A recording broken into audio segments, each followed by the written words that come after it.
I couldn't breathe, and I woke up in like a pool of sweat. Like it was terrible, heart pounding. I thought I was gonna die.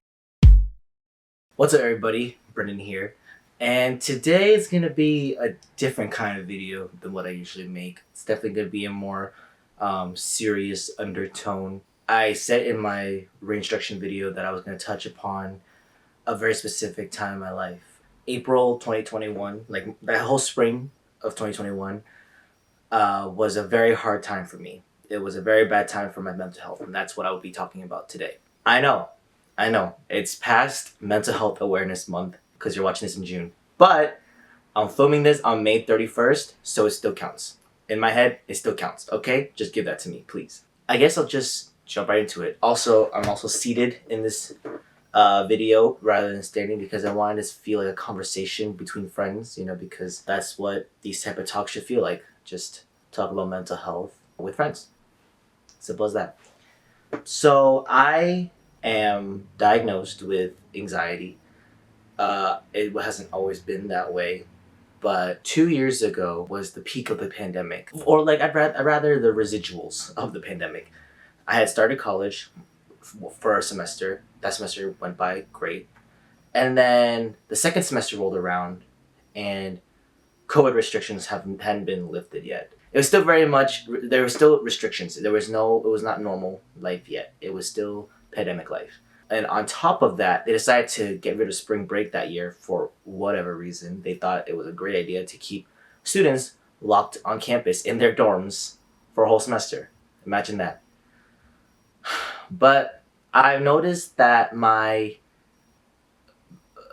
just noticed something changing in my behavior. Things were going really downhill, and but before all that, like at the start of the semester, I had met a new friend. I'm not gonna mention their name for privacy reasons in case they don't want me to. But if you're watching this, you know exactly who you are. Basically, they had just transferred to school, so I was just transferred to my school. So I was just getting to know him, and he is a psychology major. So he was just talking to me, and I was telling him about all like the way I grew up and all this stuff. And he basically like I was telling him how do I even say this? Like this feels so awkward for me right now. Like I'm so bad at talking about myself. So, but this is something very personal, so it makes it even like 10 times worse. Uh, I don't exactly remember what I told him, but he basically was like, you may have like some kind of undiagnosed anxiety, like generalized anxiety disorder or some sort. And I was like, me? No, like whatever. That's not me. Like I don't have that kind of stuff. But that's only because mental health was very taboo in my household growing up. We don't really talk about it. We still don't. But it I just couldn't accept the fact that I had it, not in a bad way, but because like I had painted this picture in my head of mental health of like the stereotypical way that it's portrayed in movies like panic attacks and all that stuff like that, which I've never really experienced before. So like I just felt like that's not me. That's other people's problems. Like I can't just associate myself with that if I can't fully relate. Boy, was I wrong, because it just kept going south from there. Because that was February, and then March was when spring break should have been. Um, it March was a long month because there was no days off, and my school had entered this thing called orange mode, which basically meant that we had to they had to crack down extra hard on restrictions because the COVID cases were rising or something like that. You just kind of saw the same people, and they didn't allow you to go home either to reduce the spreading of COVID. I realized during this time that I grew a very jealous mindset, and what I mean by that is that I convinced myself of all these type of different scenarios, and it's something that like people just don't understand unless they go through it. Like you just somehow create this whole reality in your head that just simply is not true, and I'm sick of the impression and the stereotypical definition of anxiety where like you're just super scared. Like that's not it. Like that's just simply not it, or at least it's not the whole story. There's like you just kind of create false narratives in your head and you believe it. Furthermore, you literally can't live. Like I just felt like I was not living. I felt very trapped, and I couldn't find the confidence to do things. It was that bad. And so April rolls around, and it just this whole time it's got worse and worse. Like I convinced myself that I had like my friends that I had met weren't really my friends, that they were actually my roommates' friends, and they just kind of hung out with me because I was just there. Which is, you can imagine how messy that can get. I just became very, because I didn't know how to express it, I became very passive aggressive, which I'm not proud of, obviously.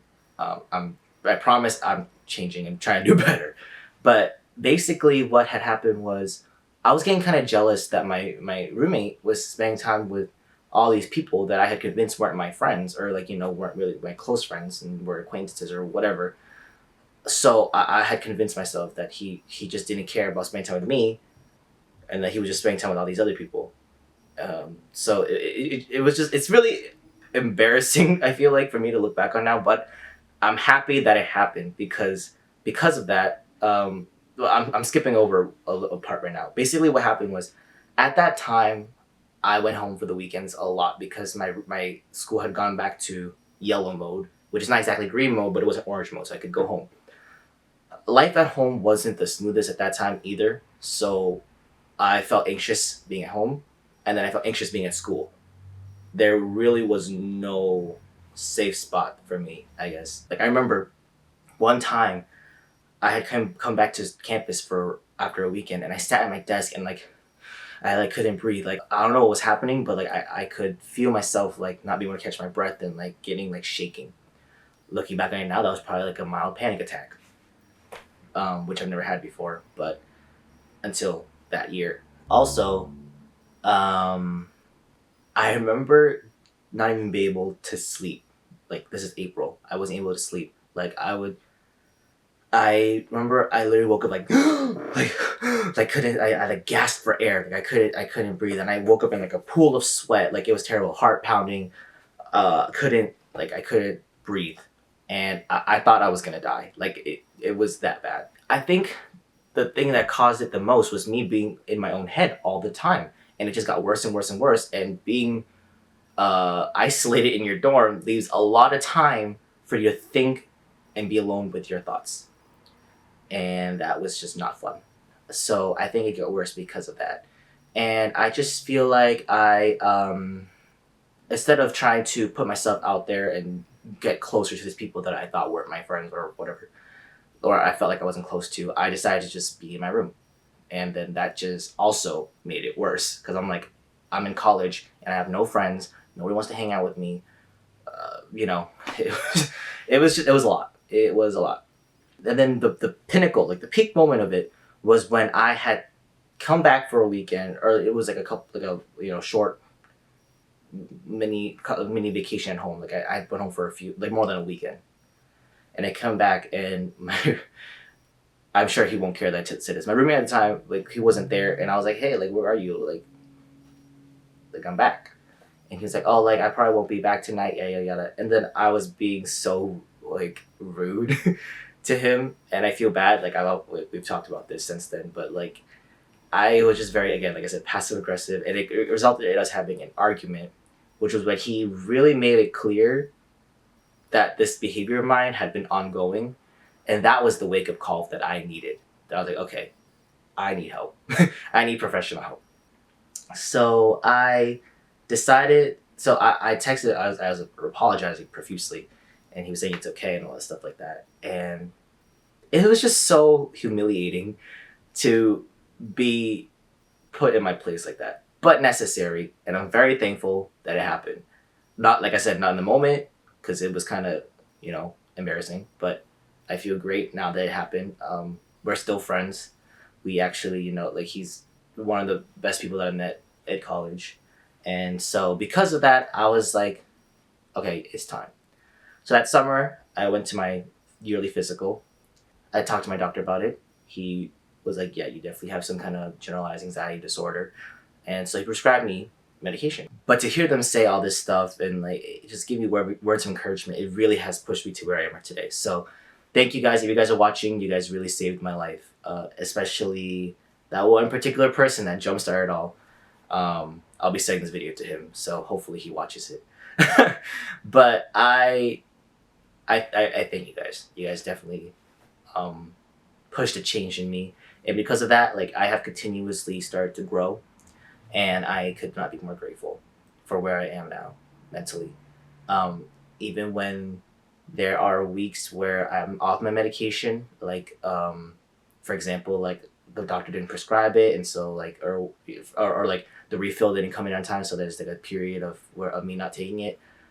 I'm aware of this like the symptoms, so I'm able to stop myself, or I'm able to talk myself down from getting in my own head, because like it's like this fog has like lifted away from my eyes, and I could see so much clearer after realizing it. Obviously, I still have a lot of healing and a long journey to go down, but just this has been amazing for me, and I just feel like I have touched the tip of the iceberg of change, and I can't wait to see what the future holds. This year in particular, my junior year, was a big year of growth for me. I was really able to put myself out there and feel like I was living, for once. And I'm so grateful for this year. And I can't wait to see what next year or this fall holds for me. That being said, I am not suggesting that anybody who thinks they have anxiety to go on medication. That's just what worked for me.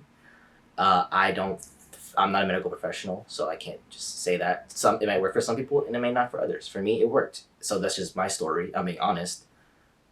But yeah, it's like night and day. I could feel a difference, like I don't take things as personally anymore. I'm able to just laugh things off, like having a clear mental state and just not taking myself so seriously, like I used to just beat myself up so much because of this. And like after my friend had told me that first conversation that he thinks I had anxiety, and like he got the gears rolling, I was like, wow, like everything in my life makes sense. Like every puzzle piece just came together, and I was like, wow, yes, that makes sense. I think that's the biggest chunk of it. Like I don't think I missed anything, but this was a while ago, so maybe I don't know. But that was a very uncomfortable thing for me to talk about, because I don't think I've really been that candid about it. But I hate talking about myself in general, but a topic as serious as this just makes it even worse. But yeah, if you're out there and you're struggling with anxiety like I was, just know that you're not alone, and there are lots of resources out there for you. And trust me, it gets better if you seek help. Don't try to deal with it on your own. I can promise you that is not help. And whatever you've convinced yourself of, take it with a grain of salt. I promise you that you have warped your own reality in your head, and that things aren't as bad as they seem. They may be, but more likely than not, I don't think that they're as bad as it seems. But once again, thank you so much for everyone who really pushed me to be where I am today with my mental health. I would not be here without you guys. So thank you. But on top of that, I recently found out that I potentially may have ADHD. So anxiety and ADHD just intermingling like this. Just how did I survive this long being undiagnosed? Who knows? But yeah, I'm going to talk to my doctor, the same doctor, about this upcoming appointment. But ADHD is definitely a factor in why I have pushed off YouTube for so long. It really fuels that procrastination blood in me, and I've grown to realize that. But let's say that for another video, because this video is just about anxiety. And like I said earlier, I'm so sick of people just being like, oh, anxiety, like, oh, I have anxiety right now, like I'm so nervous about this test. Like, be so for real. Like, I'm not saying you can't be stressed out about a test, but anxiety is rooted in so much more than just like a one-time event. Taking a test, whatever, being anxious, being nervous about something. Anxiousness is normal. Suffering from anxiety, not so normal. And I could sit here for hours talking about the differences, but I'd rather not because I'm not a medical professional. But and so my words won't be taken seriously. But that was my story. I hope this inspires you to find change, or to. I hope that I could be that person, like my friends were to me, to push you, whoever you are, to take proactive measures in your mental health. But with that, I wish you all a happy Mental Health Awareness Month, which has already passed, but it's still May 31st right now when I'm filming this, so it still counts. I wish you guys, I hope you guys had a good month, and I will see you guys in the next video. Bye!